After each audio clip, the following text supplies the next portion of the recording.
So logically, it would then start selling any additional dollars it accumulated through exports for renminbi on the foreign exchange markets. Selling dollars to buy back renminbi would then drive up the price of the renminbi versus the dollar. A stronger renminbi would then make Chinese exports more expensive, and therefore less competitive on the global market. On the flip side, it would make American goods cheaper in China, making them more competitive. Therefore, as the renminbi rises, China's imports will start to outnumber its exports. To supply these importers with the needed dollars, its central bank will then buy these on the foreign exchange market with freshly printed renminbi, driving the price of the renminbi down, making China's exports more competitive again. This beautifully simple balancing mechanism is why the global economy is so balanced. Back in the real world, manufacturing powerhouses like China, as well as oil exporters like Norway, Kuwait, and others, have for decades now been exporting more than they import. Meanwhile, the United States has largely imported the difference. According to many U.S. economists, these countries have been able to do this because they manipulate their currencies by just accumulating more and more dollars rather than selling them. This keeps currencies like the renminbi artificially low against the dollar.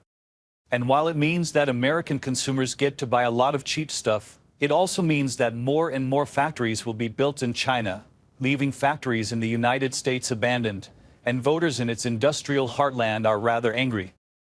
So it was only a matter of time until U.S. politicians like Mr. Donald Trump began to accuse China of currency manipulation and threatened to slap its exports with tariffs in retaliation. However, at that time, in 2016, it seemed that China had pulled a magic trick. Its official reserves shrunk and then stabilized, despite its trade surpluses remaining high and the renminbi weak. The preferred explanation for this at the time was that there was a mass exodus of money by wealthy Chinese individuals looking for better returns abroad.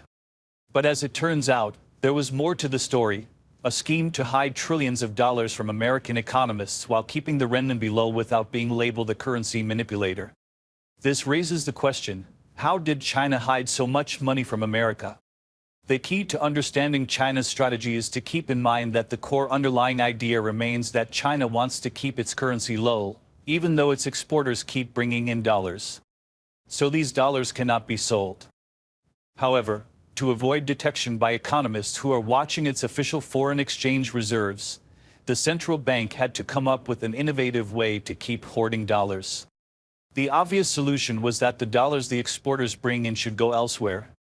However, to decide where we need to keep in mind that China wanted to keep some control over these dollars to potentially defend its currency, and avoid ending up like Iran in 2012 after it was hit by American sanctions. The solution that China came up with was twofold. First, it started channeling dollar assets that it got from its exporters to the various big state-owned banks, such as the Bank of China and China Construction Bank. As expected, this strategy didn't immediately attract the attention of Western economists, who were just not accustomed to viewing the banking sector as a tool of the state.